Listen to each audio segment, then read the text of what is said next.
Let's talk about 35 millimeter cameras. They use this kind of film, 35 millimeter.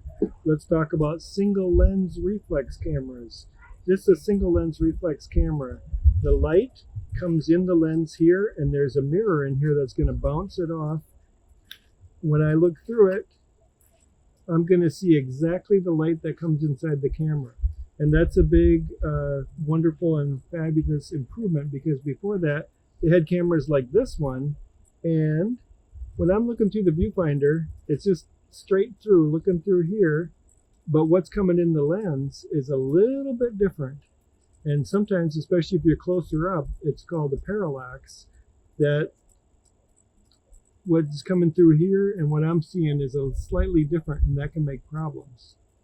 So one of the first ones was Zeiss Ikon, and this is a beautiful camera.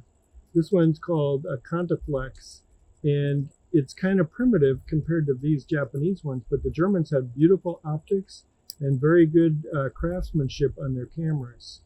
And this is from the 1950s.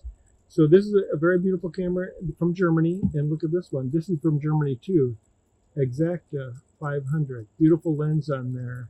This is a very high demand lens. It's a Carl Zeiss Jena lens, beautiful lens.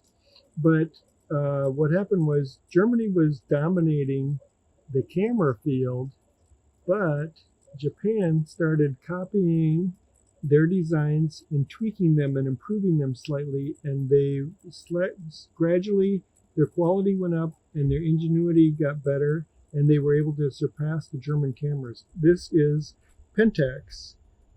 Very similar. It's got the pentaprism. It's got the interchangeable lens. This one has a winder knob. See that? You got a knob. This one doesn't have the lever. You just have to push here and you wind it like this. So that was kind of an improvement.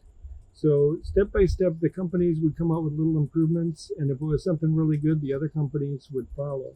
This one here, if you want to change the film, put in a new roll of film, you have to unhitch this, take the whole back off. Later, they got smart and made a hinged door. Boom. Got a door like that. See how fast that is? If you're in a hurry doing like sports or something, and you have to take off two knobs here and take off the back and put it back on, that's really going to slow you down. So step by step, they were making improvements on the film. But there was a drawback. The mirror slap. So listen to this. Did you hear that? That's the mirror slapping. The mirror goes up so that the light can hit the film, and then the mirror goes down. It does cause a little bit of shake and vibration, and it does cause some noise. So some people never did go away from these kind of older cameras. If you talk to people that own the expensive Leica cameras, they don't want a single lens reflex. They don't care about that little parallax problem. What they like is no mirror slap, no mirror vibration. So there's always upsides and downsides. There's always something that you could criticize on everything. So another disadvantage of SLR cameras is there's a little bit of a mirror blackout. When you take the picture, that mirror going will black out. This one is primitive, and this has got a terrible mirror blackout problem. When you, like I just did, took the picture, I look in there now, that's completely black. That mirror stays in the upright position, blocking it until I wind the film, and at the very end, the mirror is going to go away. Now I see.